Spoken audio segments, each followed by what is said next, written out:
मैं सीजन 3 दफा नीलम वैली आया हूँ, ये मेरा तीसरा चक्कर है और मेरे हिसाब से ये सबसे बेस्ट टाइम है नीलम वैली आने के लिए। तो अगर आप भी प्लान कर रहे थे ऑफ सीजन नीलम वैली जाने का अपनी गाड़ी पे, लेकिन आजकल इसकी रोड कंडीशन का नहीं पता और ये नहीं पता कि नीलम वैली में जाके कौन कौन से पॉइंट्स एक्सप्लोर कर सकते हैं अपनी गाड़ी पे, तो ये वीडियो आपके लिए है।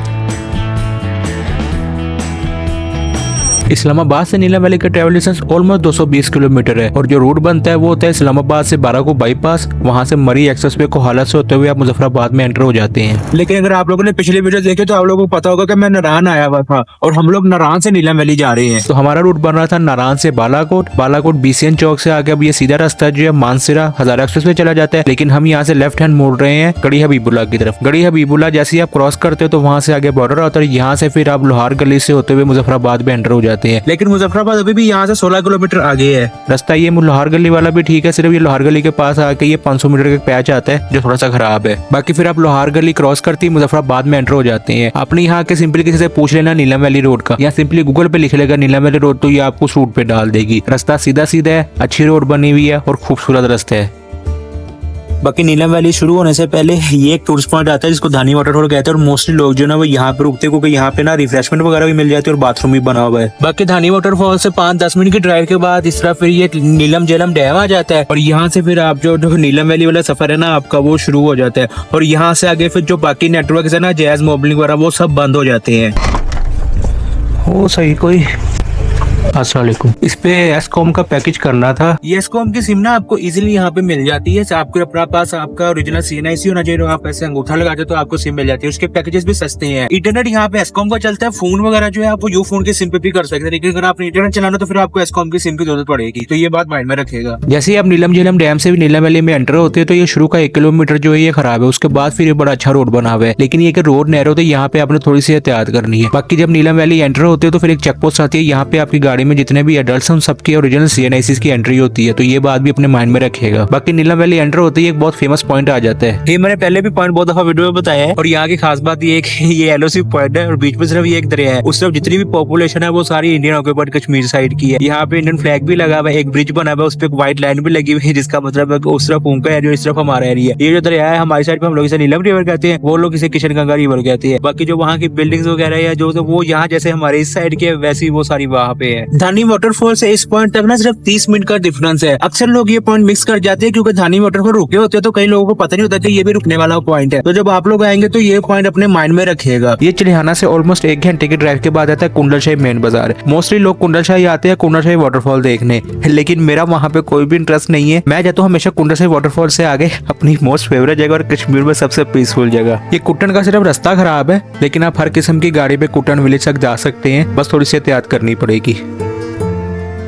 मेरा इस वीडियो का मकसद तो था आप लोगों को रास्ता दिखाना, और जब मैंने देखा ना कि मुझे कुंडलशाही शाम हो गई तो फिर मैंने सोचा कि यार यहाँ पे नेक्स्ट डे करते और सुबह फिर मैं टाइम से उठ के ना आपको यहाँ से आगे केरन शारदा केल उसकी रोड कैसी, क्योंकि रिसेंटली मैंने देखा था वहाँ पे भी सुना काफी हद तक रोड डल गई है, तो फिर इंशाल्लाह मैं सब आपको सुबह बताऊंगा। सर्दी यहाँ पे ठीक ठाक है, लेकिन ये नारायण जितनी नहीं है। नारायण में तो कल ऐसे था जैसे सर्दी अंदर घुस रही है। यहाँ पे बर्फ नहीं पड़ी हुई, लेकिन उम्मीद है कि सुबह आगे कहीं ना कहीं बर्फ मिल जाएगी।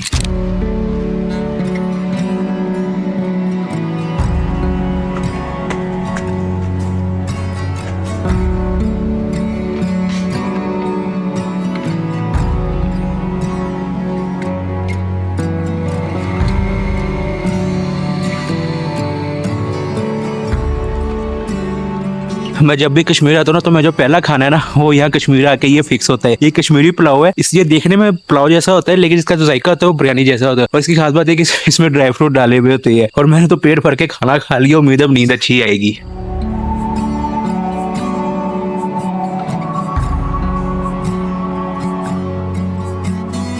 पहले जब कुट्टन से केल जाते थे ना तो तकरीबन पूरा दिन ही लग जाता था अगर रुकते रुकाते जाएं। तो देखते अब कितना टाइम लगता है। उसके अलावा देखते हैं कि ताओबोट और अरंग के लिए क्या पोजीशन है, बर्फ पड़ी हुई है या नहीं है, क्या जैसे भी होगा मैं आपसे बताऊंगा आपको। कुंडलशाही के बाद जो मेन पॉइंट आता है ना वो अठमुकाम का है। अठमुकाम में होटल वगैरह इतने ज्यादा नहीं बने हुए, लेकिन अठमुकाम की खास बात है कि आपको यहाँ पे हर जरूरत की चीज मिल जाएगी, इवन एसकॉम की सिम भी। और यहाँ से 12 किलोमीटर आगे केरन है। कुंडलशाही मेन बाजार से केरन तक की बड़ा अच्छा एसफाल्ट रोड बना हुआ है। बीच में एक आधा छोटा मोटा पैच आ जाए टूटे रोड का तो आ जाए, वरना ये बड़ी बेहतरीन रोड है। और विंटर्स में मोस्टली जो गाड़ी है ना वो केरन तक आ जाती है। इवन स्नो भी पड़ी हो ना तो गाड़ी आप केरन तक ला सकते हैं। केरन शुरू होते ना एक बड़ा कमाल का पॉइंट आता है और हर दफा मैं इस पॉइंट पे रुकता हूँ। आपको ये सामने बिल्डिंग्स नजर आ रही होंगी, जो सामने सारा एरिया है ये इंडियन ऑक्यूपाइड केरन है। बीच में सिर्फ ये दरिया है, जैसे कल वहाँ तीतवाल चले आने पे था वैसे यहाँ पे है। लेकिन केरन की खास बात है कि यहाँ पे एक ऐसा पॉइंट है कि जो बिल्कुल इंडियन ऑक्यूपाइड कश्मीर है ना, आप बिल्कुल उसको पास से देख सकते हैं। यहाँ की खास बात यह कि यहाँ पे कोई भी फेंस वगैरह नहीं लगी। ये जो दरिया है यही LOC पॉइंट है। जब पहले यहाँ पे आते थे ना तो यहाँ पे हमारा कोई भी ऐसा पॉइंट नहीं बना था कि जहाँ पे हम खड़े हो सकते, लेकिन उन्होंने एक बहुत ना बड़ा सा पॉइंट बनाया हुआ था। वहाँ पे इंडियन फ्लैग भी लगाया हुआ था और काफी कुछ लिख के लगाया हुआ था। और ये पॉइंट जो है ना केरन आके ये हाईली रिकमेंड मैं करूंगा कि ये लाजमी विजिट करेगा। जब आप केरन एंटर होंगे तो एंटर होते के साथ ही आपको ये पॉइंट नजर आ जाता है। अगर नहीं भी नजर आ जाता तो किसी से पूछ लेगा कि वो जगह कहाँ पे जहाँ पे अभी पाकिस्तानी फ्लैग लगा और जहाँ से दरिया की तरफ इंडियन ऑक्यूपाइड कश्मीर नजर आता है वो कौन सी जगह है। किसी से भी पूछेंगे तो वो आपको इस जगह का बता देगा। कार भी यहाँ पे इजिली आ जाती है। पहले ये एक छोटा सा पॉइंट बना हुआ था, हम लोग यहाँ पे खड़े होकर देखते थे। ये सारा यहाँ पे एक पोस्ट ऑफिस भी बना हुआ है और ये सारा नजर आता था यहाँ से। लेकिन अब जो ये पॉइंट है ना ये ज्यादा अच्छा है। लेकिन एक चीज है जो मैंने नोट की है, अब पता नहीं बात करनी चाहिए कि नहीं। बेशक वो इंडियन ऑक्यूपाइड कश्मीर और हम इस वक्त अपने कश्मीर पे खड़े हुए, लेकिन जो लोग है ना हमारे, उन लोगों की आदतें एक जैसी हैं। वो मैं बताता हूँ कैसे। ये आपको सामने नजर आ रहा होगा, ये सामने ऐसे कूड़ा पड़ा हुआ है यहाँ पे, और ऐसे यहाँ ये अपनी साइड पे ऐसे कूड़ा पड़ा हुआ है। मुझे ये नहीं समझ आती कि ये हम लोग पता नहीं क्यों करते हैं ऐसे। बाकी जब सीजन में यहाँ पे आते हैं ना, जून जुलाई अगस्त में, तो तब उस सब काफी सारे लोग होते हैं और ऐसे आप एक दूसरे को इस तरह भी हम लोग कर रहे होते हैं। आजकल ये की तरह ऑफ सीजन है तो यहाँ भी कोई नहीं है और वहाँ भी कोई नहीं है। आपको रोड पे सब बड़े फ्लैग लगे नजर आ जाएंगे। जब ये सिर्फ फ्लैग नजर आए ना तो समझ आएगा कि ये वाला आपका पॉइंट है, यहाँ पे आपने जाना है। क्योंकि इसके फ्रंट पे ना होटल्स बने हुए हैं, तो वहाँ पे पार्किंग पे खड़ी गाड़ी खड़ी करके फिर आपको बैक जाना पड़ता है। कि ये मेन केरन है, यहाँ पे काफी सारे हो ना होटल अब बन चुके हैं और मोस्टली यहाँ पे जो होटल्स है ना उनमें आपको गर्म पानी और वाईफाई वगैरह मिल जाता है। लेकिन यहाँ पे जो होटल रेंट है ना वो थोड़ा सा ज्यादा, तो ये माइंड में रखेगा। यहाँ पे कुछ होटल ऐसे जो बिल्कुल दरिया पे बने हुए, सामने यहाँ मुसलसल वो जो इंडियन ऑक्यूपाइड कश्मीर है ना वो नजर आ रहा होता है।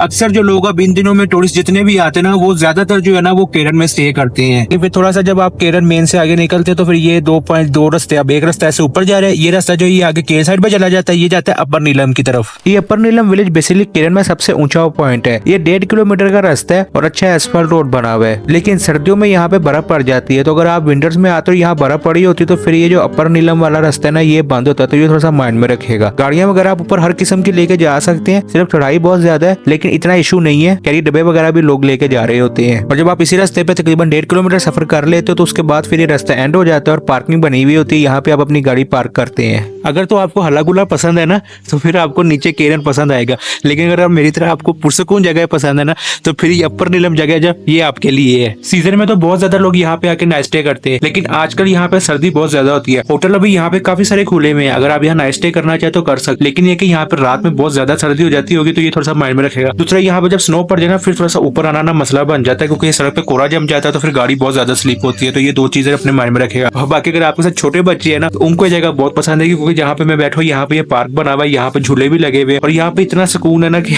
यहाँ पे आसपास हवा चल रही है और ये जानवरों की आवाज, ये सारा माहौल है यहाँ पे। इसलिए मुझे ये जो अपर नीलम है ना ये मुझे बहुत पसंद है। मैं हर दफा जब भी कश्मीर आता हूँ कोशिश करता हूँ कि यहाँ पे मैं थोड़ी देर ना लाजमी आके बैठूँ, अपना थोड़ा सा टाइम गुजारूँ, उसके बाद फिर मैं आगे जाता हूँ। इंटरनेट यहाँ पे एस्कॉम का चल जाता है तो ये यहाँ पे एक टाइम पास अच्छा हो जाएगा। दूसरा यहाँ पे जो होटल्स है ना उसके भी आपको दोनों ऑप्शन है, बजट फ्रेंडली भी और महंगे वाले भी है। बाकी यहाँ अपर नीलम आके ना केरन का सही पता लगता है। जैसे अब आपके सामने नजर आ रहा होगा ये जो दरिया की सिर्फ सारा एरिया है ये हमारा है, जो जितना भी डेवलप आपको एरिया नजर आ रहा है ये हमारी साइड का केरन है। और ये जो दरिया के सिर्फ सारा आपको नजर आ रहा है सारा एरिया ये जो है ये उस साइड का केरन है। अभी पहले मैं वो सामने खड़ा हुआ था, वो जो 2 फ्लैग्स आपको दिखाए थे वो सामने आपको सारा दिखा रहा था ना, वो ये एरिया था। केरन के बाद दवारियां आता है। केरन से दवारिया तक रोड जो है ना वो सारे ही एस्फाल्ट है, लेकिन ये एक पैच आता है तकरीबन आधे किलोमीटर का पैच है और यहाँ पे थोड़ा सा ना ट्रैफिक कई दफा जाम होता है अगर ना रश हो तो। बाकी जो दवारियां हैं वो मशहूर है रत्ती गली की वजह से। अस्सलाम वालेकुम।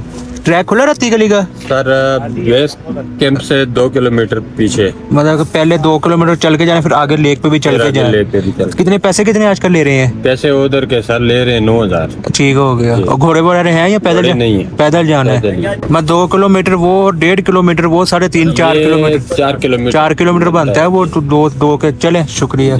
9,000 ले रहे हैं? जी। चले बहुत शुक्रिया। लेकिन ये अभी है मेरा ख्याल है कि अगर बर्फ पड़ गई तो फिर ये बिल्कुल बंद हो जाएगा। होटल्स यहाँ दवारी में भी बने हुए हैं, आप यहाँ पे अगर स्टे करना चाहे तो कर सकते हैं। बाकी मुझे अच्छी तरह याद है आज से 1 साल पहले जब हम दवारिया से शारदा की तरफ जाते थे तो रोड का कोई हाल नहीं होता था और यहाँ से टॉर्चर शुरू हो जाता था, लेकिन अब अल्हम्दुलिल्लाह ये बहुत ज्यादा बेहतरीन रोड बन गया और तकरीबन शारदा तक की ना अच्छी स्पीड मेंटेन करते और एसफाल्ट रोड बना हुआ शारदा तक। शारदा से केल तकरीबन 19 किलोमीटर है। पहले शारदा से इस चेक पोस्ट तक आते हुए इतना टाइम लग जाता था, अब तो टाइम का पता ही नहीं लगा रोड की वजह से। और अब आगे देखते हैं कि केल तक कैसे है, क्योंकि जो केल के लास्ट 10 किलोमीटर थे ना वो बहुत खराब थे। और केरन के बाद सबसे ज्यादा जो नाइट स्टे के ऑप्शन है ना वो आपके पास शारदा में होते हैं। तो अगर आपने केल ना जाना और आपको यहाँ शारदा आते तक शाम हो जाए तो आप यहाँ पे स्टे कर सकते हैं। मेन शारदा क्रॉस करते ना ये रोड थोड़ा सा खराब हुआ था, लेकिन अभी भी यहाँ पे अच्छी स्पीड मेंटेन हो जाती है। पहले की तरह नहीं है कि पहले तो इस पे पोर्टल्स वगैरह बहुत है, लेकिन अभी इस तरह के इस पे भी उम्मीद है कि अगले साल तक जब आप आएंगे तो यहाँ भी जो रोड है ना वो डल गई होगी।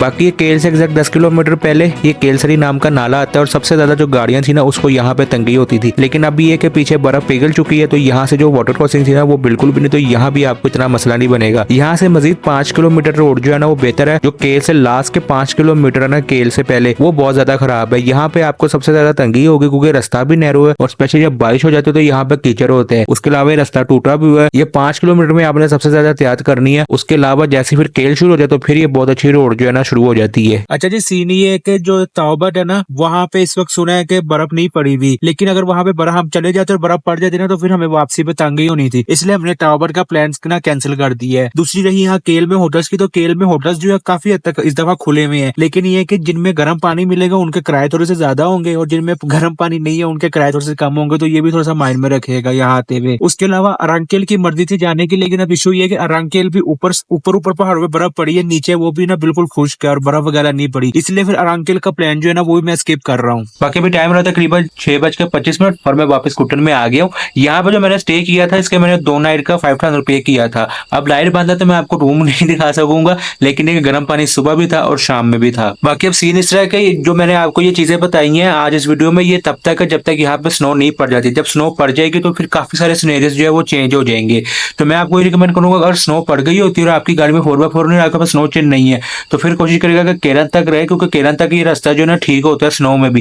केरन से आगे फिर चढ़ाई है तो वहां पर ना अक्सर गाड़ियां स्लिप करती हैं। बाकी जब तक यहाँ पे बर्फ नहीं पड़ जाती तब तक जो है जो मैंने वीडियो में चीजें बताई है वो तब तक वैसी ही होंगी। लेकिन ये कि जैसे जैसे आगे दिन गुजरेंगे सर्दी बढ़ती जाएगी, तो जब आपने यहाँ पे आना तो अपनी जो सर्दी की तैयारी है ना वो उस तरह से करके आना है। बाकी जो सर्दी मुझे कल नारायण में मिली थी यहाँ पे अभी भी वैसे नहीं पड़ी, और अगर आपने मेरी नारायण वाली वीडियो नहीं देखी तो ये वीडियो देख ले।